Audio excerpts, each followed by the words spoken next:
Di solito parte degli uomini si sveglia al mattino e si rade. Io invece faccio la barba delle corna di cervo. Ovviamente non sono da mangiare, ma serviranno per l'addestramento di Helen. Helen è ancora lontana dall'essere accettata come un membro del branco. È stata accettata da Cheyenne come balia per i suoi piccoli e ha incontrato un maschio adulto dimostrando coraggio. Ma ora deve levarsi dal ruolo di tata a quello di addestratrice di lupi.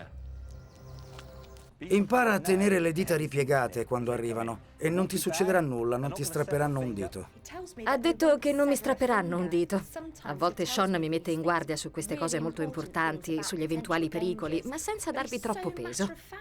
Andiamo? Vai. Girati. Bene, ben fatto. Tienili a bada. Sono un po' diffidenti, così avrai qualche secondo per abituarti, d'accordo? Ora affrontali. Ben fatto. Lo scopo di questa prova è insegnare ai giovani lupi a non ferirsi con le corna. Devono lavorare tutti come una squadra e non attaccare frontalmente. Per stimolarli, Helen si è riempita le tasche di carne fresca. Va bene, a testa alta, bene così.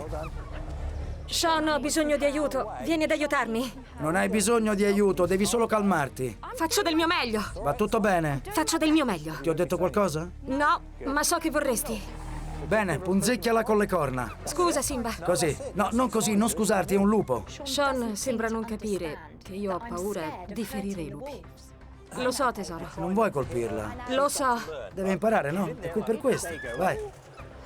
Bisogna simulare quello che accadrebbe loro in natura. Vivono in cattività, ma non voglio che perdano l'istinto di sopravvivenza.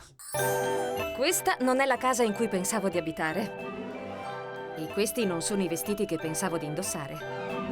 In realtà non è proprio la vita che immaginavo per me. Stavo vivendo il mio sogno. Per loro avevo modificato il mio stile di vita. Sembrava tutto perfetto, ma mancava qualcosa. Non sapevo che avrebbe funzionato. Lo ammetto, non è proprio una vita normale. Ma per ora non ne abbiamo un'altra.